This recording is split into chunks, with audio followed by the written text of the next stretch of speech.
오늘 2022년 신장장애인 건강사회재활 교육을 특별히 저희 채널에서 위임받아서 진행을 하게 됐습니다.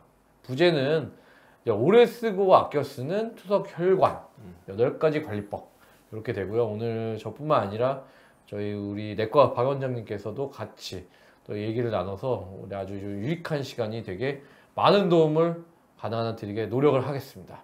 이담외과 원장 혈관 외과 전문의 김영규입니다. 네, 저는 이담외과 내과 원장 박승우입니다. 투석이라는 거에 대해서 투석이라는 거 일단 대략적인 걸 얘기를 해볼까요? 네. 투석이 뭐죠? 투석은 이제 저희 몸에 콩팥이라는 장기가 있는데 이제 콩팥의 기능이 이제 15% 미만으로 만성 콩팥병이 진행해서 이제 콩팥이 기능이 없을 때 그걸 대체해주기 위해서 이제 밖에서 혈액을 걸러주고 노폐물을 제거하기 위해서 하는 게 이제 투석이고요. 투석을 하려면 이제 필요한 게 있죠. 혈관이랑 투석 혈관.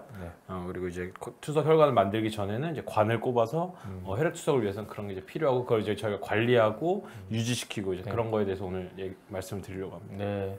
그래서 이렇게 투석을 앞둔 분들이나 이미 하신 분들에게 다 모두 도움이 되게 좀 얘기를 드리겠습니다. 일단 첫 번째, 투석 혈관은 과연 언제 이걸 만들어야 되나? 어디에 만드나 이렇게 많이 이제 가장 첫 번째 떠오르는 질문인데요. 일단은 팔에다가 먼저 만듭니다. 팔인데 팔이 우리 양팔 있잖아요. 그래서 왼손, 오른손이 있는데 주로 쓰는 팔이 아닌 팔에다가 먼저 만듭니다. 그러니까 예를 들면 내가 오른손잡이면 왼팔에다 만들고요. 왼손잡이면 오른팔에 만듭니다. 그리고 또 하나 환자분이 뇌졸중이 있거나 약간 장애가 있는 팔이 있을 수 있어요. 그럼 그쪽에다가 먼저 만들게 됩니다. 먼저 만들게 되고 우리가 그 수술 전에 초음파를 봐가지고 그냥 만든다고 다 만들어지는 게 아니라 이 혈관이 최소 요구되는 사이즈가 있어요. 이제 요걸 동맥은 최소 한 2.5mm 정도 이상은 돼야 되고요. 그다음에 석회화가 되도록 안 있어야 되고, 그 다음에 이제 정맥 크기는 정맥 크기도 2.5mm 이상, 조금 이렇게 직선형으로 이렇게 쭉 나와 있는 혈관이면은 이제 우리가 상완, 전완에 이 손목 부위에 만들 수 있고요. 그렇지 않은 경우에 이제 인조혈관을 하거나 올라가거나 여러 가지 방법이 있습니다. 박 원장님 투석 환자분들 많이 보셨을 텐데 오히려 이제 이런 분들이 많아요. 투석을 좀 최대한 미루는 게 낫다. 미루는 그렇죠. 게 오히려 좋다. 이러시는 분인데 어떻게 생각하시나요? 요새 근데 추세는 조금 그러니까 아까도 말씀드린 5단계 투석 이제 스테이지 5로 스테이지 4에서도 이제 투석 준비를 슬슬 하는 게 이제 추세고 일찍 시작하는 게 조금 더 여유가 좋고, 그리고 우리나라 요새 당뇨로 인해서 이제 신장이 망가지는 이제 당뇨병성 이제 만성 콩팥병이 많아지고 있어요. 우리나라 굉장히 많아지고 있는데 그래서 그런 경우에는 더 혈관 이제 합병증도 많고 협심증, 심근경색 이런 많기 때문에 조금 더 일찍 관리를 들어가서, 그리고 요새는 이제 약도 새로 나왔기 때문에 이제 약도 적극적으로 좀 초반부터 쓰고 전반적으로 좀 빨리 좀 예전보다는 추세는 조금 그리고 빨리. 또 하나는 이제 좀 그런 분들이 있어요. 이제 투석 하시는 분들 중에 나는 사실 이식을 받고 싶다. 그렇죠. 이식을 하고 싶은데 이거 굳이 만들어야 되냐, 이런 분들이 많아요. 근데 사실 이제 뇌사자 공여 이식은 평균 병원마다 조금씩 차이가 있지만 평균 한 5년 정도 걸립니다. 그러니까 이제 그때 일단 써긴 써야 되니까 보통 만드는 경우가 많아요. 그래서 이식을 뇌사자를 받고자 원하는 분도 이제 만들어야 되는 게 투석을 해야지만 등록이 됩니다, 이게. 그러니까 관을 꼽든지 만들든지 투석을 일단 시작해야지 하루라도 빨리 등록을 하시는 게 이득이고, 만약에 가족분이 주신다고 하면 투석관을 만들기 전에 바로 이식을 받는 게 효과가 더 좋습니다. 그럼 여기서 응급투석도 해당이 되는 건가요? 응급투석에 해당은 안 됩니다. 응급투석은 대부분 이제 응급이라는 의미는 장기적으로 보는 투석이 아니라 단기간 일단 몸에 이제 노폐물이나 전해질 교정은, 그리고 수분 저류 교정을 위해서 하는 투석이기 때문에 그런 경우에는 만들지 않고요. 이제 내과 선생님들이 봐셨을 때 장기적으로 신기능이 더 떨어지고 하지 않을 때는 이제 많이 이제 위험하신 분들은 이제 해야 된다. 그래서 첫 번째 말씀드리고 싶은 거는 이렇게 되고, 그 다음에 팔에다가 만드는데 이제 또 이런 분들이 있어요. 자기 이제 여성분들 특히 반팔을 입어야 되잖아요, 그러면. 근데 요게 이제 울퉁불퉁해지잖아요. 그러니까 위에다 만들어주면 안 되냐 이렇게 이제 하신 분들이 있는데 그럴 수도 있지만 이 팔 부위 하나하나 정맥, 동맥 하나하나가 영구적으로 쓰면 좋겠지만 이게 수명이 어느 정도 있습니다. 그래서 이게 갈아타야죠. 수명이라고 보시면 되기 때문에 최대한 아래쪽부터 시작하는 게 유리하다. 그래서 첫 번째 우리가 투석 혈관 언제 시작해야 되는지 어디에다가 만드는지에 대해서는 이렇게 좀 답변을 해드렸으면 좋을 것 같습니다. 다음 질문으로 그럼 넘어가면요. 자가혈관으로 만드냐? 일단 만들어야 돼. 그러면 인조혈관으로 하냐에 또 틀은 특징이 있어요. 그러면 어떻게 설명을 하시나요, 보통?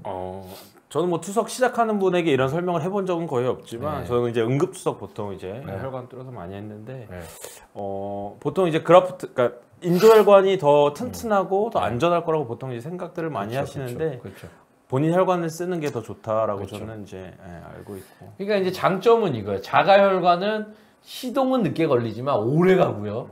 자가혈관 그렇고요. 인조혈관은 금방 쓸 빨리 수 쓸 있고. 수는 있는데 수명이 있어요. 이게 이제 그 PTFE라는 그 천으로 만든 거예요. 천으로. 그러다 보니까 바늘을 꽂고 지혈하고 이런 과정에서 그 천의 그 짜임이 망가지거든요. 그래서 보통 2년 6개월 정도를 평균 수명으로 보고 뭐 6년까지도 사용하시는 분도 있지만 한 2년 6개월 정도 사용하면은 대부분 그 텍스처, 그러니까 그 천의 짜임이 망가져서 수명이 있다고 생각하고요. 자가혈관은 사실 딱히 수명이 있는 건 아니지만 보통 오래 쓰시면 6년에서 8년 정도 그렇게 사용한다고 이렇게 됩니다. 그러니까 앞으로 기술이 좀 좋아지면 신장 이식 때까지 기다리는 차원에서는 그런 그라프트가 나올 수도 있겠네요. 그렇죠. 그리고 점점 인조혈관의 그 자체 프레임이 좋아지기 때문에 예전과는 또 달라요. 또 다르고 또 하나는 인조혈관으로 했을 경우에는 이 감염이 됐을 때 우리가 왜냐하면 계속 여기서 외부에서 관을 찌르기 때문에 감염이 됐을 때가 취약해요. 그래가지고 감염이 되면은 그쪽 부분은 어쩔 수 없이 제거를 좀 해주고 여러 가지 좀 복잡한 게 있거든요. 그래서 조금 지루성 피부염이나 그 요독이 쌓여서 피부에 염증이 잘 생기는 분이나 알레르기가 많으신 분 이런 염증에 좀 취약하신 분들은 인조혈관보다는 웬만하면 자가혈관으로 많이 권유를 드립니다. 그리고 인조혈관 자체가 이제 수술도 조금 더 오래 걸려요. 자가혈관에 비해서. 그리고 우리 뭐 다음 질문에 나오지만 조금 이제 그 혈관 풍선 확장술이나 이런 것들이 인조혈관이 좀 더 많이 필요합니다. 조금 그래도 한 5, 60대 젊으신 분들은 자가혈관 만드는데 큰 어려움은 없잖아요. 그렇죠. 이제 좀 젊고 남성분들은 대부분의 정맥이나 동맥이 크기 때문에 수월한데 이제 왜소하신 여성분들이나 아니면은 고령의 이제 여성분들 그리고 그런 분들은 조금 자가혈관 사용이 좀 어렵습니다. 그래서 인조혈관으로 사용하는 경우가 많습니다. 네. 예전에 그런 경우 있었어요. 그 90세 할머니를 이제 혈관을 만들어야 되냐, 그냥 관으로 해야 되냐, 해야 됩니다. 그게 있었어요. 왜냐하면은 예전에는 저도 그랬어요. 저도 15년 전에 이제 전공의 같은 거 할 때 103세 분이셨는데 할머니인데 대장암이셨어요. 대장암이 이제 듀얼로 생겼는데 그걸 수술을 해서 완벽하게 나았어요. 근데 그때도 놀라셨어요. 103세 분을 수술을 해야 되냐? 근데 수술하고 괜찮으세요. 그래서 그런 거는 나이는 현재는 크게 중요하지 않고 이제 내과 선생님이 봤을 때 기대 수명이 어느 정도 뭐 최소 6개월 이상은 되시는 분들이면은 보통은 만들고 그러니까 1년 이상 6개월에서 1년 사이 이상 되시는 분들은 보통 만들고 수속을 진행하는 것 같습니다. 그러니까 이제 투석 도관 카테터가 결국에는 이제 불편하기도 할 뿐더러 감염에 더 취약하다. 네, 그리고 이제 뭐 샤워 같은 것도 좀 불편하시고 달랑달랑되고 이제 일단은 외부 생활에 엄청난 제약이 와요. 오늘 일단 투석 혈관을 어디에 만들고 언제 만들고 또 그 만들 때 자가혈관과 인조혈관이 있는데 약간의 차이를 봤어요. 근데 이제 인조혈관의 기술이 많이 따라오긴 했습니다. 많이 따라오긴 해서 좋아지지만 아직도 자가혈관으로 잘 만들어 놓으신 분을 못 따라가긴 해요. 그래서 이제 가능한 한 자가혈관으로 하는 것을 추천해 드리는 거를 말씀드리고 싶습니다. 투석 혈관 만든 후에 투석을 돌리고 있어요. 이제 혈액 투석을 돌리고 있는데 그 이후에 생긴 일에 대해서 좀 얘기를 해보겠습니다. 그럼 박 원장님 투석실에서 근무를 해보셨잖아요. 네. 그러면 저는 사실 투석하는 과정에 대해서 그게 이제 환자분을 보거나 이런 경우는 별로 없거든요. 예, 근데 그것도 투석실에 있고 있으면 어떤 일이 많이 생기나요? 저 한두 달밖에 없었는데요. 네. 근데 이제 거기 앉아 있는 건 한두 달밖에 없었는데 네. 투석실에서는 뭐 다사다난하죠. 근데 이제 다사다난한데 네. 보통 이제 환자분들이 이제 보통 분들보다 본인에 대한 어떤 건강에 대한 그런 거 좀 잘 알고 계신 분들이 많으니까 투석 중에 혈압이 떨어지고 뭐 알람이 울리고 간호사분들 와서 하는 이런 것들이 일주일에 3번씩 계속 있다 보니까 그런 것에 대처가 좀 발빠르죠. 간호사분들도 그렇고 그리고 이제 뭐 혈압 떨어지고 뭐 의식이 혼미해지는 경우도 이제 간혹 있고 그렇죠. 예, 그러니까 혈압이 너무 많이 떨어지는 경우가 간혹 있으니까 이제 체중 맞추는 이제 그런 문제에 있어서 조금 이제 미비하다 보면 이제 가끔 아주 1년에 한두 번은 그래도 투석실에서는 한 번씩은 좀 응급 상황이 발생하는 경우가 있고 그렇게 이제 좀 위험한 일도 벌어지고 그렇죠. 그렇지만 이제 투석하시는 분들한테는 거기가 굉장히 중요한 위치잖아요. 그리고 이제 그게 없으면은 너무 삶의 위험이 올라가고 또 거기서 뭐 식사도 다 하시고 투석 왜냐하면 4시간 간식 정도, 드시고 TV 예, 보시고 주무시고 그래서 그런 네. 투석을 하는 그 과정이나 이런 데서 그런 또 본인이 그 시간이 정말 어떻게 보면 지겨울 수도 그렇죠. 있지만 잘 보내게 하는 게 중요한데 그런 투석에서 이게 또 마냥 잘 되면 좋지만 문제가 많이 생긴다는 거죠. 첫 번째 투석이 끝나면 이제 결국은 지혈을 해야 되잖아요. 근데 지혈이 잘 안 되시는 분들이 있어요. 그래서 얼마까지 눌러 보셨나요, 지혈을? 투석 혈관이요? 네. 한 30분? 저는 예전에 한 시간 정도 눌러본 적도 있는데 사실 이 투석이 첫 번째 지혈이 안 된다는 거는 이제 나가는 곳이 정맥으로 빠지잖아요. 정맥 혈관이 어딘가 문제가 있다는 거거든요. 좁아지고.